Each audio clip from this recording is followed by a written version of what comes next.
Hey guys, I wanted to do another review of the power test workout I did on the 19th of November. Now this one was the 15-minute power test workout. I did 2 of these and I did manage to get them all on the same workout profile. So you can see there on the 19th.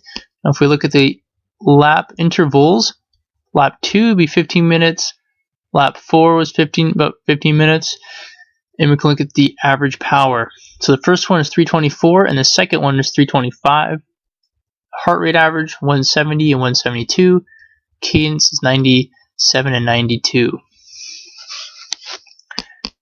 Now if we look at the ride details here, we can compare the power, heart rate, speed, and cadence. And let's see if we go to lap 2 here. Now you can see lap 1, this is my warm-up. Did a couple short sprints there. It's a pretty long warm-up, it's about like an hour, so only did a couple sprints and it felt pretty good after that. So lap 2, and we can compare the heart rate here. You can see how quick the heart rate rises under a certain amount of stress. You can see the speed and the cadence. Now in this workout, even though it was longer, my cadence was actually higher. The cadence was an average of 97, so it was certainly higher. Now this might be due to the fact that this lap was done on a slight downhill, so that may have affected the cadence.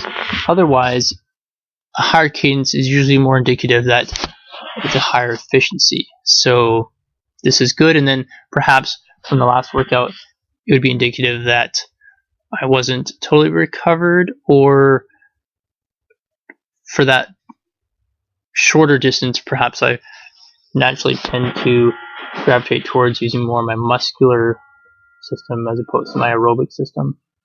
So that's interesting. Now I'll take another look here at the trends, and we'll see how this ride affected my short-term and long-term stress systems.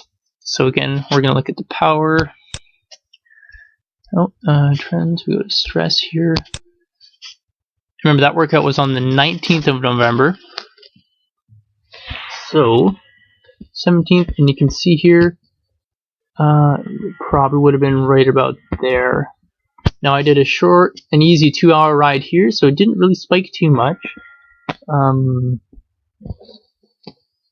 Or it would have been spiked a little bit, but anyway, here's this is where I would have done the 15-minute, and you can see it would have been quite a large spike to the top there. Now again, the green is the short-term anaerobic, yellow is short-term aerobic, the red is the long-term anaerobic, and the blue is the long-term aerobic. Now again, also the anaerobics systems will always be affected more than the aerobic system, and the short-term stress will always be more affected than the long-term. So that's why the short-term anaerobic you'll see much more fluctuations. Second to that will be the short-term aerobic, will be more fluctuations as well. This one can be a bit complicated to see, but you can just kind of get a sense of how the body reacts to different systems, different stresses. Now if we look at the performance management chart, both of these here are created by different researchers, and they're just kind of both interesting to compare. Now if we look at the 19th of November, right around here, we can guess that that would have been it. And quickly go over what these lines mean. Yellow is basically my fitness or form. The purple would be my acute stress, which would be short-term basically, and the blue is long-term. So with the short-term acute, you'll see more fluctuations with that. Long-term, you'll see less fluctuations, and the form and fitness, you'll see more fluctuations as well, because that is pretty much direct. It has a direct response to the short-term stress of the acute system, such as purple.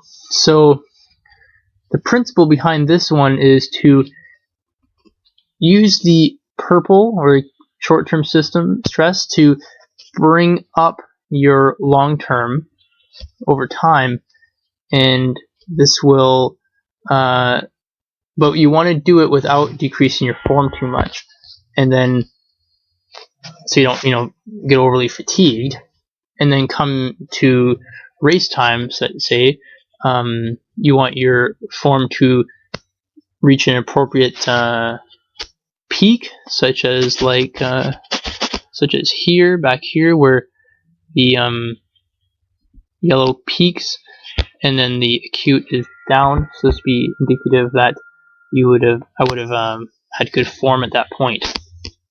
So it's just kind of interesting to see how the body reacts, and you can kind of learn over time what type of workouts affect your system more dramatically and which workouts affect your system less dramatically, so you can peak appropriately. So I wanted to show you guys that video, and hopefully you found this interesting. And take care, guys.